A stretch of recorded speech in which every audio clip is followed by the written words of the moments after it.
with another episode of the Lakers Fast Break podcast. It's Gerald Glasser coming right back at you here from Lakers Fast Break, Pop Culture Cosmos, Inside Sports Fantasy Football, and Game Source. We truly appreciate everyone out there listening to all of our great shows. And if you can, please give us that 5-star review wherever you get your podcasts. Plus, if you can like, share, subscribe, follow, or do whatever it is that you can to support us right here at the Lakers Fast Break, Pop Culture Cosmos, where we cover the latest news and trends in pop culture twice a week, every week, wherever you get your podcasts.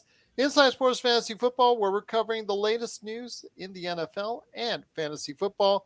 Game Source, where we cover the latest news and trends in video games. Plus, you can get the number one Lakers blogger today. That's Laker Tom at Lakerholics.com. Plus, our good friend Jamie Sweet. Go ahead and check out his 5 things, which will actually be a good 5 things on the Lakers and Blazers. You can go ahead and check out that today at Lakerholics.com. Plus, our good friend Ox1947 at LakersBall.com. They have great conversations there as well on the Lakers at LakersBall.com. Plus, if you want your lawn transformed into something magical today, go ahead and check it out at Simblades, Simblades with the Y.com. And also our good friends at the Hoop Heads Podcast Network. You can give them a shout out. Plus, subscribe today so you can get the latest notifications on YouTube when we go live on the air, like our Facebook page and also our Twitch page as well. It is sincerely appreciated. Well, the Lakers coming off that stinging loss in the last second against Indiana needed to come back with a vengeance tonight against Portland before they head out on a 6-game, very tough Eastern Conference road trip. And coming back tonight's game with the Portland Trailblazers, who are flying in from Portland after playing the Clippers last night. Would this be a chance where the Lakers could capitalize on a possible fatiguing Portland Trailblazers without Damian Lillard? Well, the answer is yes, because after a sluggish first quarter where both teams really didn't get off the bench really well, it didn't get off to a great start, 24-22 for the Lakers in the first quarter. They really poured it on the second quarter with both teams scoring over 40. But in the third quarter, which has been much maligned for the Lakers, where they're actually statistically the worst team in the NBA in the third quarter, they changed that today with one of their best third quarter performances. Not necessarily on the offensive end. 31 points is okay, but 20 points allowing the Portland Trailblazers in that third quarter. You really see the effects of maybe the back-to-back for Portland, but also as well the motivation that came out of the locker room from Darvin Ham, the coaching staff, and also Los Angeles Lakers as they poured on and they actually put it into cruise control and did not give up a big double-digit lead this time around with a 128-109 victory over the Los Angeles Lakers. And here today to talk about the game are 2 great guests indeed. First man here, first man up. It's a good man. You got to go ahead and talk to, got to go check out what he's doing today at Lakerholics.com. He is the number one Lakers blogger that's out there. It is Laker Tom. And Laker Tom, great to have you here, my friend. Want to hear your thoughts on the game. You and I were really liking it. When the team is in transition, good things happen. Well, when you don't have outside shooting, basically you want to play a full court game rather than a half court game. And the Lakers had a good game tonight. They shot well. They shot 38% from 3. They got 7 more shots than the other team. They won every quarter. Sometimes only by 2 points or 4 points, but they won every single quarter, which is one sure way to make sure that you win the game. I thought that it's, LeBron's had 3 strange games, the last 3 games since he returned, because 2 of the games he's been red hot from deep. And that's, you think about the domination that we've had of Anthony Davis inside, and LeBron shooting well from outside is a good combination. But he had that middle game where basically he really was pretty lazy, and a lot of, he had his share of blame for letting that big lead disappear and so forth. But this was a good game. They came back and did what they had to do, which is to win that game, get back to, At least now they're 8-12. They're 4 games under, but they're still only a couple games out of the play-in tournament and 4 games probably out of the top 6. So it's kind of funny. It's a strange Western division, and there's still a couple of teams in the top 6 that might have a hard time holding on to those positions. So AD played well again. LeBron played well. Nobody got hurt. Great victory. Absolutely great victory. The Lakers do go to 8-12. They're still in the thick of things, just outside of the play-in chase. I know I keep stressing on that, but I'm trying to think Laker Tom positive here. So we're trying to think of Laker Tom positive. They're just 2 games out of a play-in spot right there in the Western Conference. Anything goes seemingly in the Western Conference, but also here today to talk about the game. He's a good man indeed. He may still be feeling the after effects from the one chip challenge.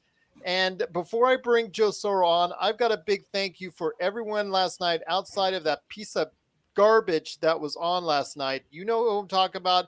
I actually had to take down that video because I really would just want to apologize to the audience out there and give a big thank you to Seth, Paul, everyone who was a part of it. Roger, that was incredible last night. I tell you, one person does not destroy the fact that you guys are the best chat room in all of Lakers land out there. You guys were incredible last night, outside of that one piece of crap garbage that was on last night. And I want to thank you so much from the bottom of my heart. Truly appreciate it. But here today to talk about today's game, a guy who I wish was here because he would have been given the smack right back at the guy. Plus also as well, he may still be feeling the after effects from the one chip challenge. It is Joe Soro. It is Joe Soro. Joe, great to have you here, my friend. First off, before we get into the game, how are you feeling, my friend? I gotta admit, wasn't that big of a deal. Really? I think my prep helped.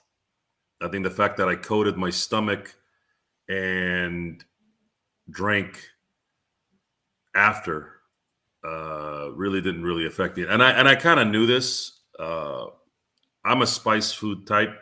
Mm-hmm. I'm not going to eat raw jalapenos by themselves without food, but I my stomach was hot when we got off air, but later that night it was gone. So the one chip challenge, I think, would be So that was my fault, by the way, Tom. I actually pushed too many buttons. I saw you leaving. I wanted to not see your chair, and I actually was like, "Oops, too many buttons." You're like click. Yes, that was my fault. That was as long as it's not Gremlins. No, it wasn't Gremlins this time around. I'm sure it would have been harder if I had done some 5-minute don't drink or eat anything, or if I had feeling it. If I hadn't prepped it. If I hadn't prepped, everyone said you got to prep. You got to eat a banana. You got to have your stomach full of something. Yeah, but I mean, come on, common sense was eating some kind of a milkshake that was thick or some kind of ice cream in it. That's what's going to soak that up. Well, let me tell you this. I was feeling depressed. I'm going to be honest with you. After what happened last night in the NBA observations, and that really, not the fact that Sean had some issues as well, but we had a piece of piece of garbage that was on last night in the chat, and I was really feeling bad for myself. So you know what I did? I turned to Monday's episode of the Lakers Fast Break, and I saw Joe Soro take the one chip challenge, and I was feeling right as rain and truly cheery after that. That's good. It sounds like this guy got personal. He did. He was okay. When your moniker, I won't say what the first part of it, but when the last name of his moniker was racist, and then he just said he put in there a whole bunch of racist things. Mm-hmm. Yeah, that's where it went south from there. So yeah, I mean, cowards do that kind of stuff, and it's a piece of crap garbage. And it's probably better that I wasn't around because I can get pretty brutal on some things sometimes as well. But the good thing is, we handled it. It's good. Sorry I wasn't there yesterday, guys. My scheduling seems to be catapulting into the next galaxy. Mm-hmm. But I do my best to try to make every post game show here for the games. I had a dinner tonight It was somewhat personal and business together. So I missed the first half, but I was able to observe the second half on my way home. The second half observation was that this team looked pretty in control. If you eliminated the last 6 minutes of Monday's game, the Lakers have played 2 straight games where they've just seemed to have controlled the tempo, controlled the pace of everything, the defense, the offense. And I think they just fell asleep on Monday. They fell asleep, and LeBron looked angry tonight. From what I saw, he looked like prime LeBron. Not because he was making shots. His body language looked irritated.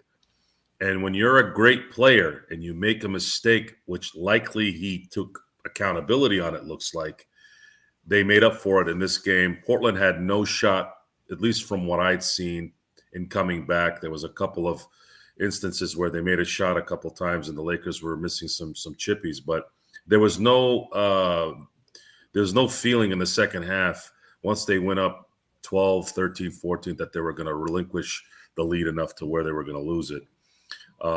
Some of those plays that AD was doing under the basket were pretty amazing. AD making that 3 with Schroeder ruining the 4-point play. That was a pretty crazy. That just reminded me of the Denver game winner for some reason.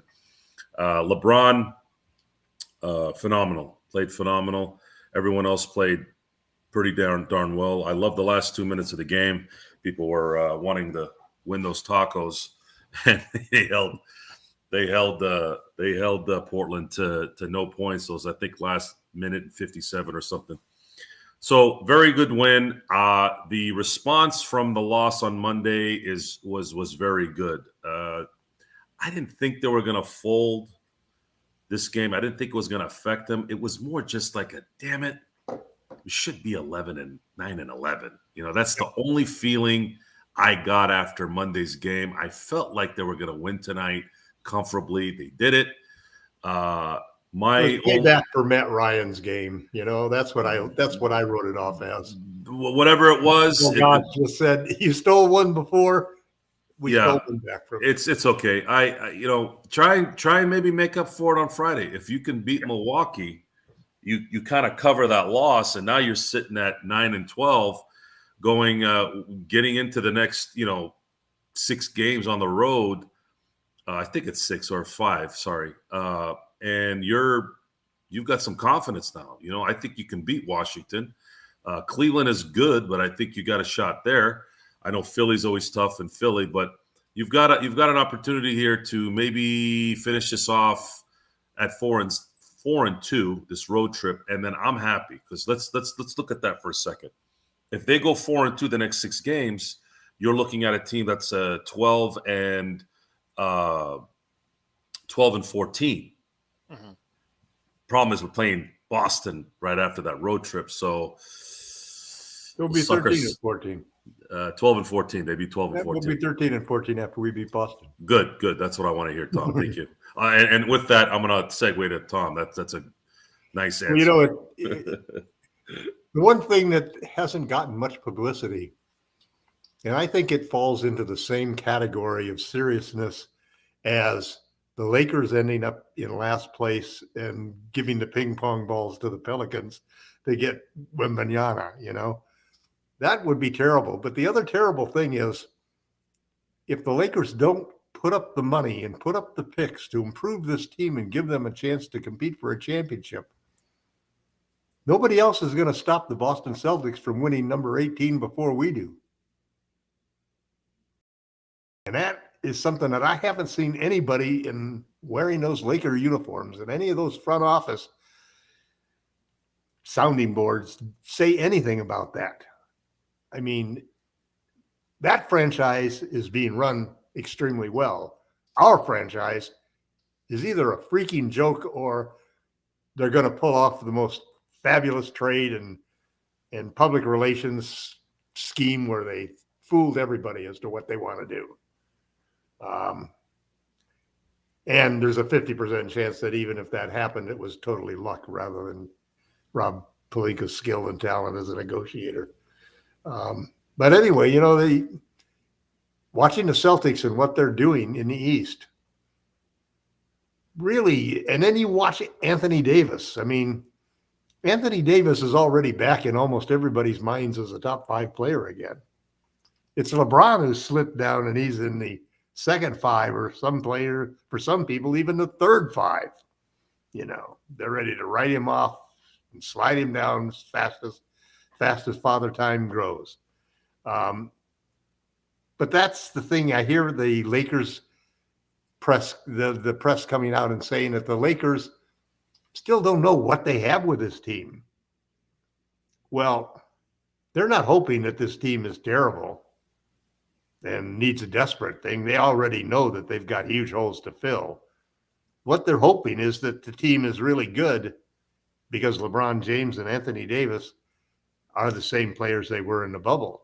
And if those guys can play at the level of the bubble, then they deserve a trade to get them as much help as they can, so they have as big a chance as they could possibly have to prevent the Celtics from putting an 18 Shamrock up in that stadium. They need to do something, and we couldn't have better news in many ways, because the news is that our superstars are playing great. We've got a couple of role players in Reeves and Walker who are keepers that we need to somehow figure out how to keep. And just like we're a couple of games out of the play-in and a couple of games more of getting into the playoffs, we're a couple of trades from being able to compete with anybody else in the league, as long as we've got Anthony Davis playing like he is and LeBron James, playoff LeBron James, available. So I think that I feel exactly the same as Joe does. I mean, I thought we were going to be 9-11. I thought we had a chance for 9-11, especially when we were up 17. But hey, sometimes it's good to get your butt kicked like that, so that you go back and you start to get serious again. And the Lakers, listen, the truth was we beat a bunch of easy teams to beat. Now we got the Bucks and the Celtics coming up. Let's see what we can do against them. And they were all coming off to back-to-backs, which is another key thing. So I do still got a lot to prove. We're you can't complain about LeBron James producing what he's producing at 37 years old. And Anthony Davis is, top 5 player in the league. And he's playing at MVP and Defensive Player of the Year level. Well, I will say, though, in order to answer, the Lakers are, Sham Sharani says the Lakers are waiving Matt Ryan. So I guess he's being waived. So the last seconds that you saw him in today's games are the last for him as a Laker right now. So I don't know what that means right now in context of if they're doing anything else. But I am reading this right now as we speak from Sham Sharania. So I guess they are doing it. They did not say that what they're doing instead of that, but they are saying, at least Sham Sharani is saying, that the move opens up a roster spot for the Lakers ahead of the December 15th trade date. Joe, Tom, before I get back into tonight's game, anything on the move that you guys wanted to say? Interesting that, Matt Ryan, again, played the last few seconds of today's game, and then obviously he missed his only 3. And he missed his only 3, and he was sent on out. Does that signal anything for you guys as far as an open roster spot for December 15th, like Shams is saying? Well, I think the Lakers have sort of announced through McMenamin that they're looking for a smaller trade. And there are 3 players that were identified as the team being dissatisfied with. And those 3 players were Patrick Beverley, Kendrick Nunn, and Damian Jones. So they're talking about a trade now, which is interesting because all 3 guys together make $18.2 million. Or no, Beverly and Nunn together make $18.2 million, and the 3 of them together make $24.2 million or something like that. $18.7 million actually. So what happens though with this whole calculation is that they're looking for 2 players. They're looking for a trade that's going to involve at least that much money, which means you can bring back a guy that's making from 18 to $23 million. So if the Lakers want to be cheap, they'll send out more money than they bring back. They'll reduce their salaries and they'll reduce their luxury taxes. If they want to do the best that they can for the team, they'll throw a first round pick in with this and go out and try to get a player. They'll try to get Miles Turner for an unprotected first round pick and Nunn and Beverly and Jones salaries. That's enough to match. That's enough to match with a whole bunch of different players that are available in the league. And that way the Lakers can do several things. They can keep one pick, which means that they'll have 2 picks come draft day that they could trade. Mm-hmm. And they'll keep the cap space because they'll keep Russell Westbrook for the rest of the year. Now, if Russell Westbrook can not be addition by subtraction and actually be better than what we could get back for him at point guard, at least, then there's something to be said about that. We would also have $35 million, which would mean that we could keep Lonnie Walker the fourth. And I think if there's a motive for us to be a free agent, it's probably not whom we can get from another team, but it's the ability to not lose another guy like we lost Malik Monk and like we lost Alex Caruso. I think Walker is a better prospect than either one of those two, and you don't want to let him go for nothing. And that's something that we need to stop doing as a front office. We keep turning the entire roster over, which means that guys we spent a first round pick on, we're letting go and walk. And you got to build a team by, you go back and you look at a championship team and you'll find that there's 6 guys from so many years ago and 3 guys from this year and 2 guys from that year, 1 guy from this year. But you'll find a pattern of building a team rather than just, these 12 guys are new this year and the other 2 are LeBron and AD and they're old. We have no continuity from year to year. And the other result of having all of this money into Westbrook and why we shouldn't turn around and put that money into a third superstar is it forces you to build the rest of the roster with minimum salary guys. And we've seen how minimum salary guys play. First thing is none of them can shoot. That's why they're making a minimum salary. They can do other things, but for one thing for sure is they can't shoot. Well, that's for sure indeed. But once again, it's the Lakers Fast Break. Truly appreciate you joining us, watching and listening. Truly cannot thank you enough for doing so.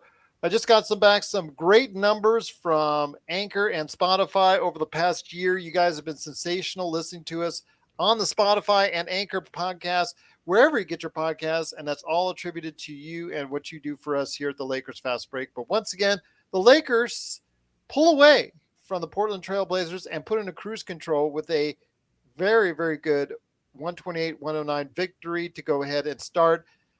The momentum's back going again, Joe. The momentum's back heading into a very tough 6-game road trip. Do want to mention for today's game, Anthony Davis, like you guys said, 27 points, 12 rebounds, 3 block shots, and a +8 for the guy who's leading the league in rebounding, who's leading the league in defensive efficiency. LeBron James, 6 of 8 from 3, 12 of 18 overall, 31 points, 7 rebounds, 8 assists, and only 2 turnovers, also a +8.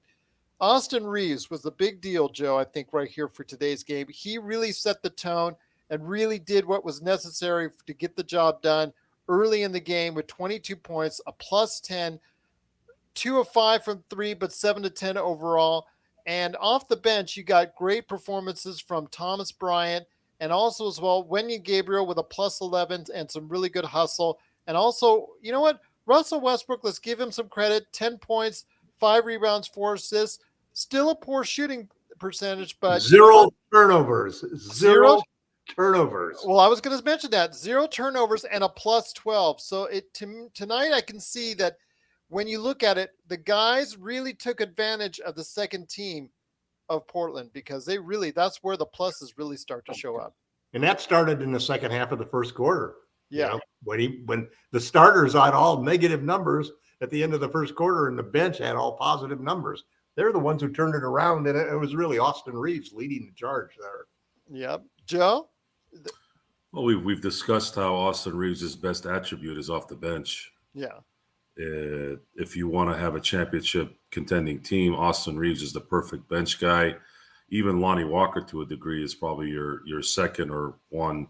These are 6 men, 7th men, 8 men rotation guys that are going to give you 20, 23, 5 minutes a game, let's say, especially during the regular season when you have to sit down LeBron and guys like even Westbrook so that they're fresh for the playoff run. Uh, I'm trying not to get into this trade stuff too much right now because I feel like we've gone over it a little too much. I don't really have a lot of confidence in Rob Pelinka making a good trade. And I say that not because he can give up the picks in 27, 29 right now, I'm sure. But we know he's not because apparently he's been given orders to not to. But he's not creative enough or has enough connections out there to bring something. This team needs more shooters and preferably a starting center that would be a starting center. Thomas Bryant, Wenyen Gabriel are quintessential bench bigs. They are great in spurts. They would be great in matchup situations coming off the bench. But we don't have a starting center. And if you think AD is badass now, if you gave him a center that could at least open up some things, I don't know who's out there that we could get, but you would see an even more dangerous AD, which is scary. LeBron, like I said the last time I spoke, LeBron looked angry today. And he looked pretty fresh in his anger. So my theory is he saw the tape on that last play and realized he made a massive mistake. Why? Because I noticed it sitting on my butt with the remote control in my hand. So I can only imagine what he saw during game film or in knowing what he did while he was playing. But they came back and pretty much led from beginning to end and didn't have their usual third quarter lull. Matter of fact, it was quite the opposite. They dominated the third and sustained the fourth, which is all you're asking for. And the only thing that I would say, one of the few things that's kind of sad about the current NBA landscape is you can't any longer take fourth quarters off. There was a time where if you were up 12, 15 points, you would sit your stars out and that lead usually would never dissipate. If anything, it goes up. But these days, a couple threes here and there and a couple of lazy plays on defense, and it's right back to 3 points from 12. So, because I'm really concerned about LeBron playing too many minutes. That's really the part that's really there's something that they're going to have to monitor, and until if they're going to be able to do that effectively, they're going to need some more depth on this team. I'm not going to say that, and I haven't said this word since preseason. I don't know if the Matt Ryan release is a precursor, but maybe there's something to that. I don't know. Well, we'll see what happens. I do want to mention to Terrence Harvey that I was not able to find any statistics at the G League level for the South Bay Lakers for Cole Swider. He has not played for the team as of yet, according to what the stats say on basketball.reference. I also want to mention that he has played one game with no scoring for the Lakers. So that's all he's, according to what I see, as far as if he's still with the team, because I didn't see any transactions with him being waived. Thought he was still on a two-way with the Lakers, but I'll go ahead and continue to look into that. I'll actually even check out the listings on his podcast because I know he does a podcast as well. But Laker Tom heading into a very tough 6-game road trip, a very, very tough 6-game road trip. This is going to be something where the Lakers really needed tonight's win in order to go ahead and get that momentum. Let's talk about it. It's a tough 6-game road trip. Joe was the first one to bring this up on how tough this is. Now I'm hearing from all these other shows when I'm listening to them about how they're mentioning it about a week later after Joe already did. I wanted to go ahead and talk to you about how tough is this road trip going to be and how successful will the Lakers be coming out of it? Well, I think it's going to be an important stretch of 6 games for multiple reasons. One is that we haven't we've been using a pretty poor measuring stick for how good the Lakers are. And LeBron's been dominant and at times and AD dominant, but they haven't been playing the greatest teams. So this is a litmus test to see if we can be for real. I think it is important, like you said, Gerald, that we got a good launch point with this win to make up for the other loss, and to sort of know that we should have been 7 out of 8 for those last 8 games. That's how we played. I also think that this is one of those. At least I'm hoping. I'm always looking at these things optimistic, and to me, all of the various elements are in place for the team to really bond on the road trip. And we hear this many times after a very successful road trip, how the team got together and the players, just the ability of getting out of town and not having to go home to the wife and not having the kids hanging around and so forth, getting to be able to go out with the guys and be on the road, and where your focus is a lot more basketball than it is when you're at home. And it's a long road trip, so it's got the flight, it's got all of those things built into it, and it's got the challenge of playing the 2 toughest teams in the Eastern Division. And I think there's a lot of pride there that LeBron and AD are going to look at both of those games as games that they want to have a statement performance. If we really are the Lakers who can win a championship as long as LeBron James and Anthony Davis play like they did in the bubble. If they play like they did in the bubble in the 6-game road trip, I think we have got a good chance to go 4-2 or maybe even 5-1 and steal one. So you're predicting 5-1 on this upcoming road trip? Sure, I'll predict 5-1. Okay. Gerald, it doesn't. I don't mind giving predictions. No, I know that. That's for sure. Anything. But you won't be doing any one-chip challenges in your near future. I'm not going to do any one-chip challenges, no matter how good the deal is. Okay, fair enough. There. Okay, Joe, you heard Tom. I'm thinking more if the Lakers can break even. I think that would be a successful road trip, 3-3. Joe, what are you thinking they could do on this current upcoming road trip?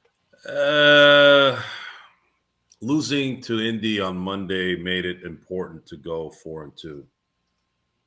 If they had won in Indy, I'd say 3-3 would be okay. However, if they play, a lot of times when the team goes on the road, there's a little bit more camaraderie. I heard that for years, and I never knew if that was true because teams still win more games at home, so I never really knew what that meant. But it would be nice that if this were the case, if they can go 4-2, it's a massive win. Yeah, absolutely massive win. 3-3 is playing 500, which is what. That's what. Yeah, we're not moving the needle. Yeah, we have to continue to move the needle here up so we can get out of this rut. The rut is being below 500. Once they get over 500. I do think there'll be a click somewhere where they're like, all right, we got through December. We're, let's say by the end of the month, let's say we're 2 games ahead. Now you have January, February, March to really set a tone for what you really want to be as a team. And Rob, I'm talking to you. Rob, get your butt in gear and get this team some reinforcements for God's sakes. If I see nothing happen after December 15th, you should not only be fired, but you should never be around the NBA because this is getting tiresome. Well, I'm trying to get everybody out of timeout. I apologize for all the stuff that's going on in the chat. I guess it's what happens when you have a pretty terrible individual on the last stream that I had to go ahead and fix for yesterday. So truly appreciate your patience, everybody out there. Once again, it's the Lakers Fast Break. Truly cannot thank you enough for being part of what we do here. Seems like the spam bot has actually spammed out everybody right there in the chat for a few moments. So hopefully that'll be alleviated shortly. I'm trying to fix it behind the scenes. But once again, it's the Lakers Fast Break. The Lakers do win 128-109. So you could think that they can go 4-2 on the road trip, Joe, or what are you thinking?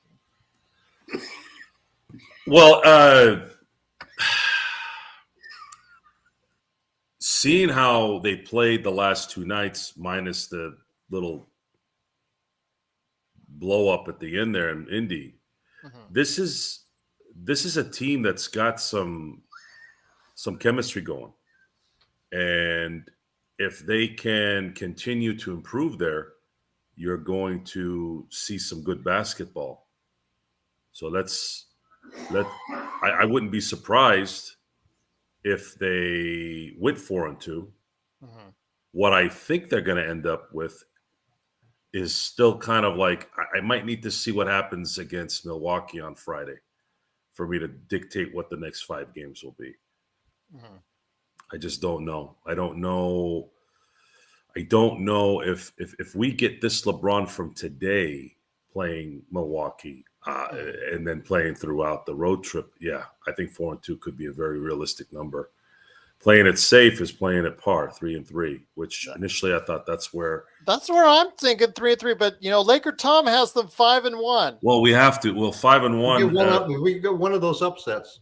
We need to be 5-1. We need to go 5-1 to make up for a couple of our games we've lost. And then 5-1, 5-1, and we're 9-12 now. Yeah, 5-1 would make us 14-13. Well, we're 8-12, I think. Yeah, 8-12 right now. If we go 5-1, we're 13. So 5-1 would even us out. We're 13-13. That would be sweet. So we go 500 after 26 games in the middle of December with a 2-10 start. With an 0-5 start to boot. Oh well, 2-10 is actually worse. That's 8 games below 500. So yeah, it definitely gets you feeling real good. Well, if we could do that, I think we would feel good. They would start to feel good. They would start to feel like, okay, guys, we got out of this rut. Now we have what would that be? 66 games left. 60. Is it 66 games? 56, 46. Yeah. My math is all off right now. 56. You'd have 56 games left. Yeah, 56. Well, Lakers fast break university is not until tomorrow. Yeah. So 56 games, you have 56 games now to really make us forget the beginning of the month. Yeah. 70% of the season still left. Yeah. But we need more guys. Yeah. We need guys that are going to be able to compete. We also need the other teams to continue to not play well so that, nobody runs away with it. It's terrible, man, right now. There's two things. Somebody's going to get hot. Somebody's going to get hot and take off. It's two things that are killing. We need to get help before then. It's two things that's killing us right now. One is we're playing that draft swap thing. We can't risk that. And then on top of that, we're watching the Celtics roll over everyone. It's just not good. I was worried last year, man. 2 bugaboos. Oh yeah, because both of those can just derail this whole thing. Either we allow a top 5 pick to go to someone else, or we have to win 2 more titles again to get past the Celtics if they should win it this year. I don't know. It's tough. I don't know what to. Sometimes I can't get excited unless those teams lose, which is New Orleans too. New Orleans has a pretty good run here, so I don't know. We're gonna have to play this season out, see what happens. Well, I will say though that there was some promising signs for the Lakers as they head into this 6-game road trip. Once again, it's the Lakers Fast Break. We truly appreciate you being part of it. Actually, a great question by Gotta Be the Shoes. And is that Max Christie? He played a good amount of minutes tonight. He hadn't played for a little while. And even though he did not shoot the ball that well, there were times he was actually playing good defense against guards. Once he plays against Grant ate him up. But Tom, you were noting about the potential this kid has. Again, if he can just keep his shot consistent, don't put in the factor he was shooting 50%, 54% before today's game. He hasn't even really shot that many threes. And today, the only 3-point shot he made, he actually banked in. So I just think if the kid can just develop a shot where he's within that 35 to 40% range as a taller 6'6" guard with some size, he can play some really good defense on some guards going forward for the team. Yeah, I think he has good potential. He's athletic. He has a good looking shot, as you and I were talking about before the game. His stats from college, were impressive as a shooter.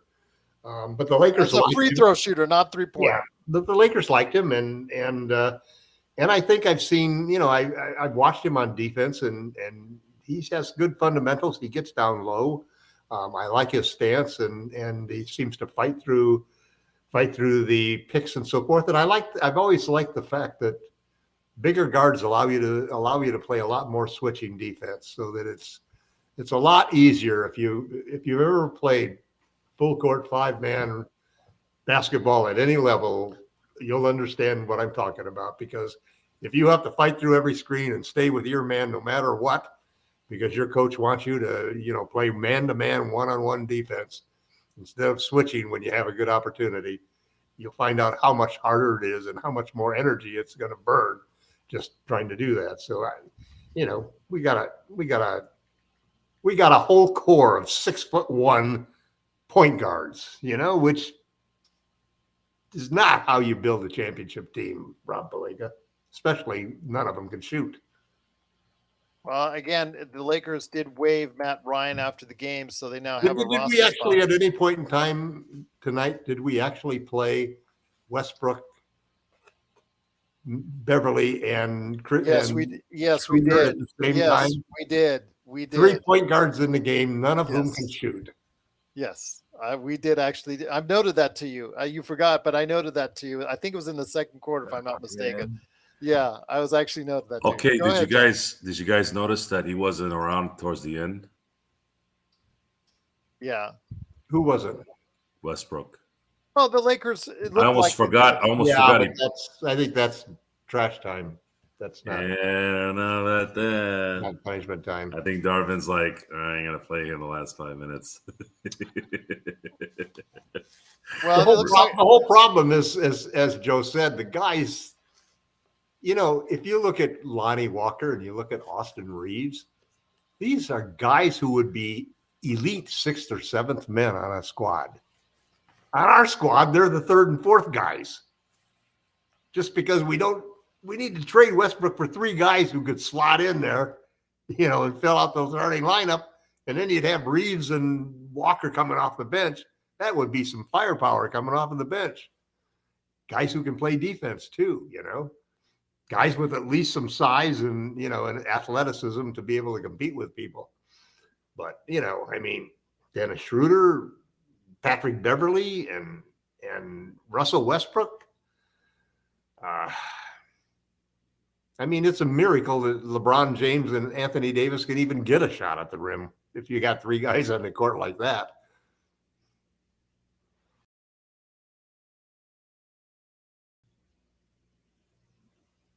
When it comes to Russell Westbrook, I know he's been playing better coming off the bench, but you just cannot play him in crunch time. I just wanted to stress that. I know that's been, we were really hard on Russell Westbrook this coming into this season.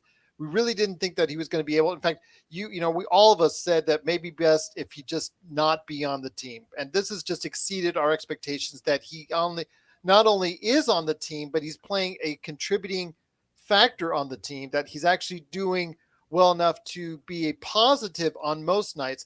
It's just when it comes down the stretch, right, Tom? Right, Joe? When it comes down the stretch, that's the time when I think that maybe we should go ahead and just choose other options, because so much pressure seems to be put onto him.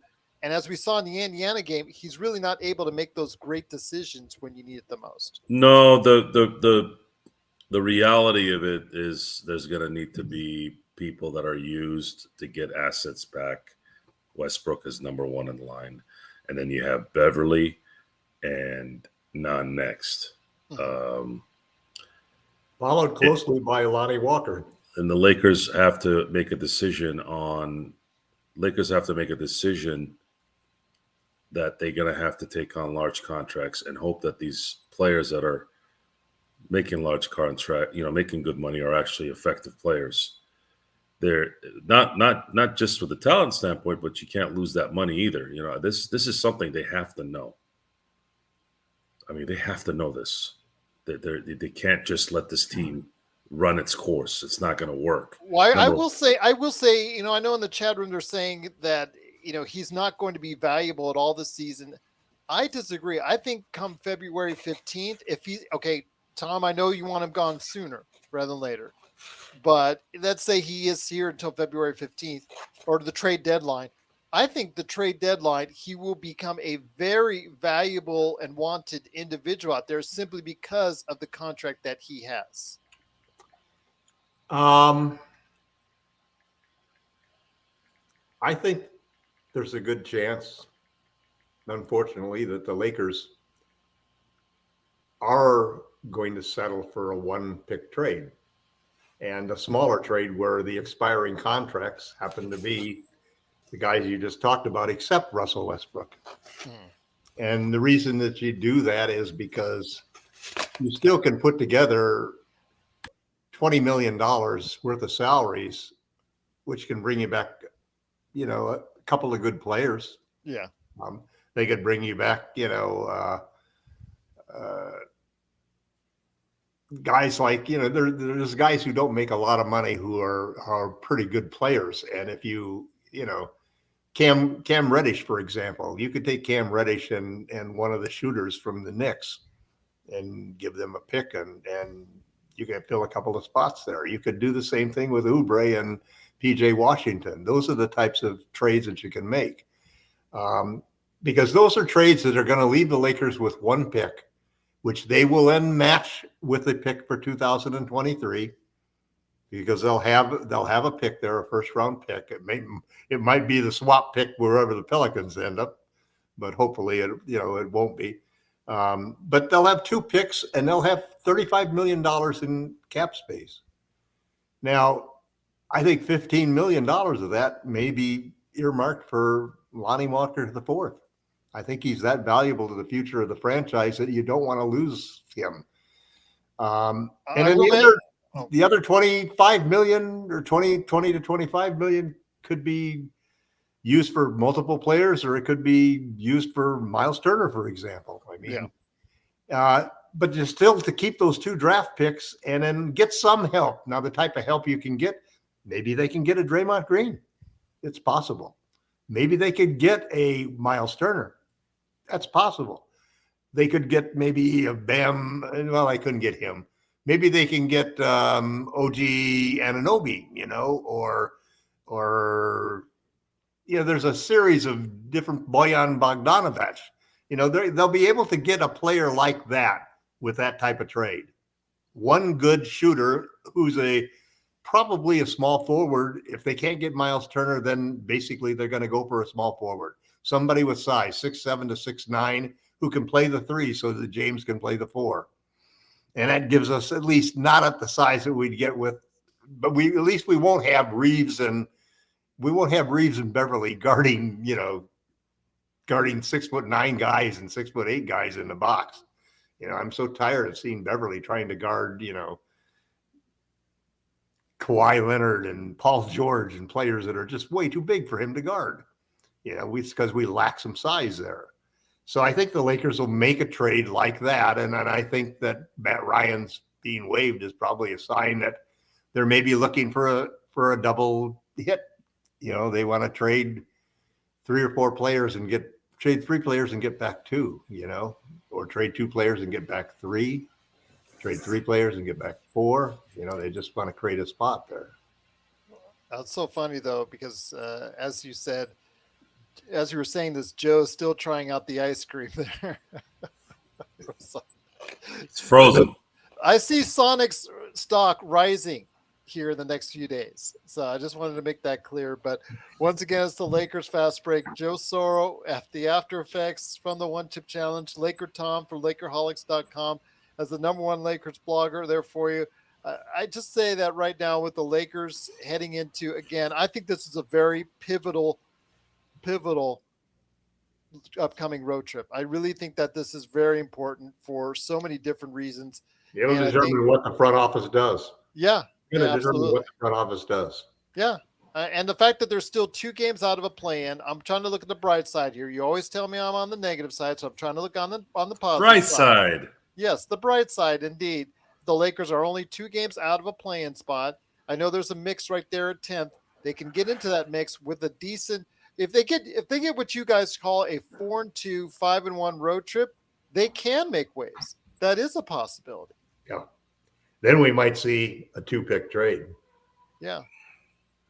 Absolutely. But what I know in the chat room, they're also asking what I was asking earlier. Why is Patrick Beverly still in the lineup? That is just so confusing to me because he's really not playing good enough defense statistically to keep himself justified out there coming off the 3-game individual. I know tonight that Lonnie Walker because the and next Troy guy Brown, up, the next guy up can't do the job.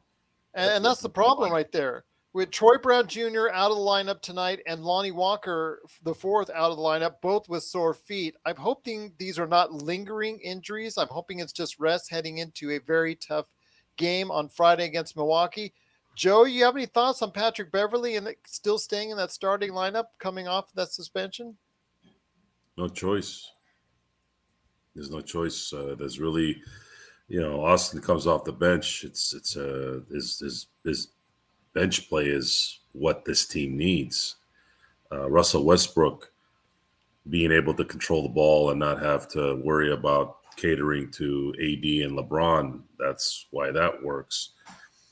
There's just not enough starter talent on this team, and he's kind of the default. He's the default. It's imperative. It's imperative that this team gets to a point where, if they want to compete for a title, there has to be a massive change. They have to trade Russ. They can't. Yeah, you have to trade Russ. Russ. Yeah, you have to trade Russ, and then you have to trade Pat Bev and none. Everyone else I'm okay with, but those are asset contracts. You're talking about $18 and $47 million. So now you're looking at what is that? $65 million. That's two max contracts. Or four good rotations. Imagine this. Imagine you trade those 3 for 2 max contracts in a 3-way or 4-way deal for 2 like legitimate, almost all-star type players. What changes? It's I don't know. Keep playing the way you've been playing, but we still need more ammo. Yes. If you want to compete for a title, and if AD is playing this way towards the end of the year and LeBron is fresh, you got to give those guys a chance to be competitive in the playoffs. Otherwise, you're wasting the season.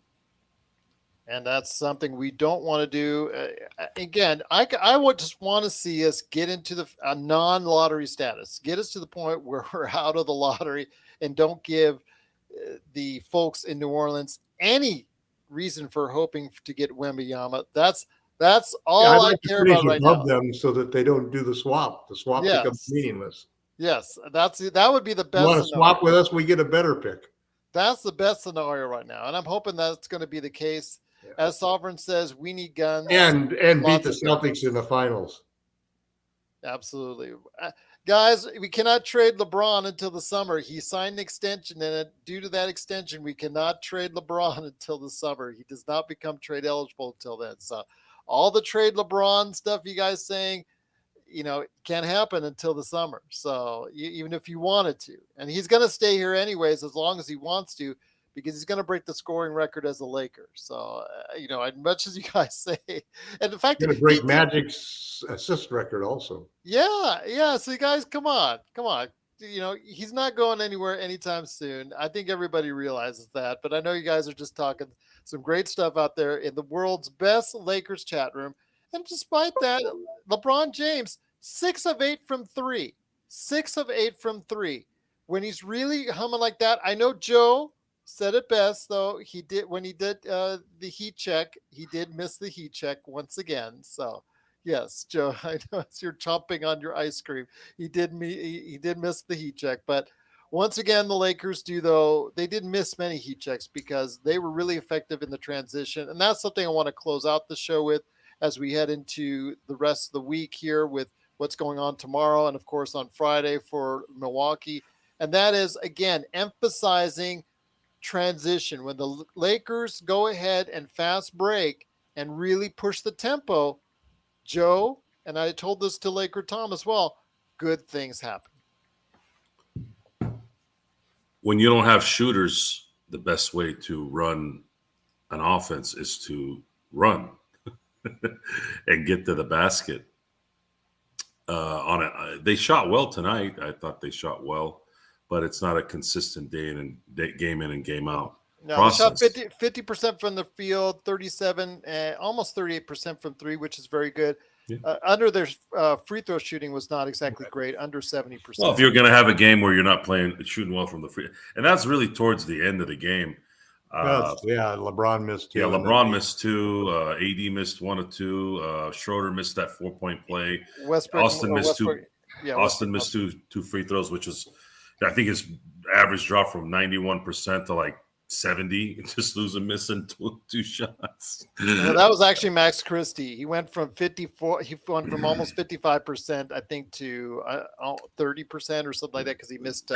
He was 1 out of 5 from 3. So it's okay. If you're up by 16, 17, you're okay. That's the game to miss free throws. But they played well. They played well. They're supposed to win these games like this, and they carried almost a double-digit lead for almost a quarter and a half towards the end. That's what I'm used to. That's what we're used to seeing it with a team that's got AD playing at full throttle and LeBron playing angry. That's what your superstars are supposed to do. Now, we need to reward this. Now, we need to reward these guys with someone that you can, or somebody, some people that can give us a good feeling going into the new year and going into hopefully the playoffs. And I don't want to deal with the play-in. I'd rather have them get the 6th spot. They got a long ways to go. It is not impossible because of the fact right now the Western Conference is so up in the air. That's actually a good thing. Only 4 games out. That's a good thing, Tom. That's a good thing. So yeah, until somebody gets hot. Yeah. It's not going to stay this way forever. That's the other side of it. Well, but it opens a door for Pelinka to wait a little. Yeah, it does. We know how he loves to wait. Well, Portland's back down to a 500 team. Dallas is at a 500 team. Minnesota is a 500 team. Golden State, they're going to kick it in gear at some point in time. They're a 500 team. They're awful on the road, and they're absolutely stellar at home. Utah is almost a 500 team now after having such a great start to the season. And Sacramento's almost, they're fading a little bit as well, even though they won tonight.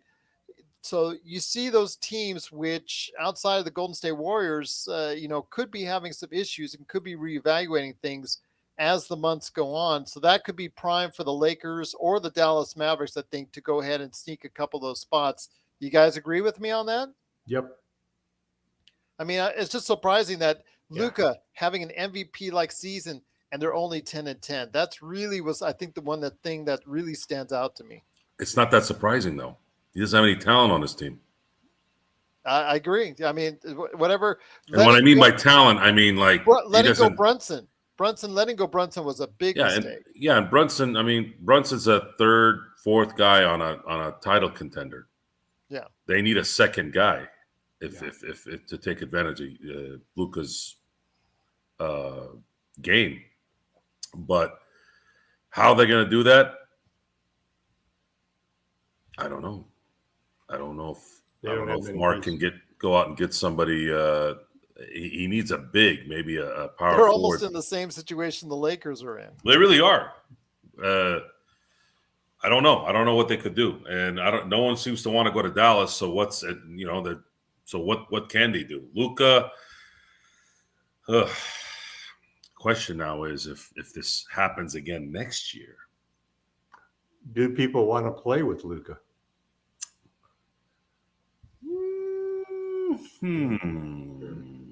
Not many touches. Not many touches left. It's a good question. You know, Not many touches left after the Alpha gets his. Luca's been known to be a whiner and a diva.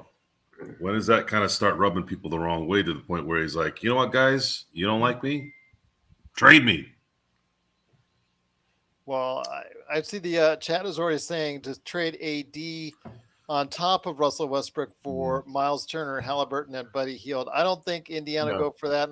And the way AD Lakers aren't trading AD. You're not trading a top 5 player at 29 years old. Joe is actually right on this one. He stay on the train for one more season with AD, and look what's happened. You're getting some of the best play from AD in the Laker uniform. I want AD to win a Defensive Player of the Year award this year, and those bums. I'd like him to win the MVP. Better. MVP. The record's got to be better. That's taking the baton from LeBron. They would have to.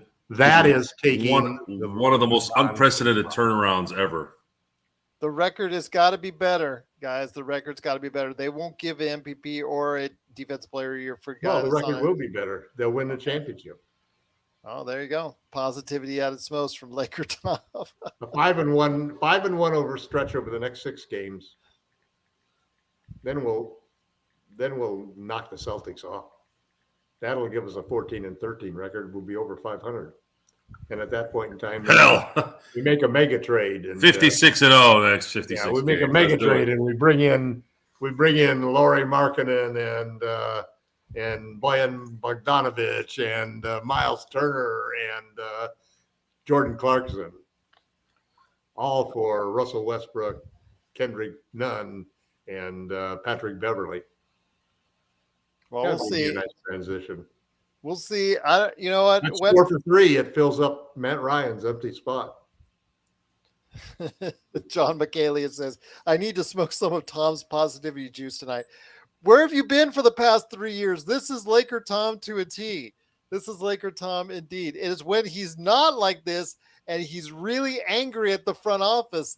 That's when it's watch out time for Laker Tom. There you go. But once again, it's the Lakers fast break. The Lakers do come out a victor, 128-109. Tomorrow, Lakers Fast Break University opens up again, where Professor Joe Soro and hopefully Professor Sean Grice will talk about the Minneapolis Lakers. Hopefully you'll be a part of that. Hopefully you will attend class. I know John McCallion said he does need some homework, so we'll see. We'll hopefully provide some in the description. I'll provide some in the YouTube description for you coming up here in a little bit. I will go ahead and do that. So check back on the YouTube description and also as well description wherever you get your podcasts. I'll put some homework in there for you on the Minneapolis Lakers. So it is going to hopefully be a good time. But then after that, Friday, the game's at 4:30, everyone. The game is at 4:30 Pacific time, 7:30 Eastern. I know that we will have a live watch party. I'm not sure if I'm going to be able to make it or my schedule's kind of weird on Friday. I know we'll do the post game, I think, at 9 p.m. Pacific time. I do want to make everyone aware that the post game will be at 9 p.m. Pacific time because of my quirky schedule on Friday. But I'm asking Laker Tom. Hopefully he can guide everybody through on the watch party for Friday. Hopefully you guys will attend. You guys wanted watch parties. I'm giving you watch parties. Laker Tom is there for watch parties, so please be part of the watch party today at playback.tv/Lakers Fast Break. It is free to sign up. Part of the what again? Lakers Fast Break watch party, live watch party, not Memorex, live watch party right there for you. And of course, tomorrow is Lakers History 101. And then, of course, again on Friday, 9 p.m. will be our post-game coverage. Just wanted to let you know that. Write it down, Gerald. Write it down. You guys write it down. Write that down. Guys, let you know. But I'll actually go ahead and I'll put schedule down there. Laker Tom is shaking no. Why? Why are you shaking? 9 p.m. The game will be over at 7.